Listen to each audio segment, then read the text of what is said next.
রাত 9টা হয়ে গেছে, যার কারণে 9টা হওয়ার কারণে আমি আমার লাইটগুলো অফ করতে লাগছে। এখন অফ হয়েছে, তো সব অফ হয়েছে, রাত 9টা হচ্ছে হিসাবে লাইট ওই যে অফ করছি, আন্দার করছি বাজু। এখন লোক আমার এখানে এখানে আন্দার দিতে লাগবো। এই দেখো ওই দোকান ঘর এখানে এখানে আন্দার সব শেষ, আন্দার করে লিছি। এখন আন্দার এই 9টার থেকে লইয়া 9টা 15 মিনিট পর্যন্ত আমি আন্দায় থামো। আর আন্দায় থামো কেতে লাগে আমি ওয়াকফ বিলের প্রতিবাদ জানাইতে গিয়ে আজকে জানানো হয়েছে যে মুসলিম পার্সোনাল ল বোর্ড থেকে জানাইছে 9টা থেকে 9টা 15 মিনিট আন্দায় রইতে লাগে। সেই হিসাবে আমি আন্দায় যে আমি আমার রুম সবটা আন্দায় করে রাখেছি, আমার দোকান আন্দায় করে রাখেছি, বন্ধ করে রাখেছি, এবং আমি এটা ভিডিও করে ছাড়তেছি। দেখেন আমি কিন্তু চাইলেও সামান্য বেশি সময় তো ভিডিও করা যাবে না, তাই আমি 1 মিনিট ভিডিও করব, কিন্তু 15 মিনিট আমার বন্ধ থাকবে।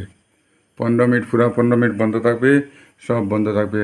আমার ঘর, আমার দোকান, আমার যা কিছু আছে, আমার সবগুলো আমার বন্ধ থাকবে। এখন আমি বন্ধ করে রাখছি।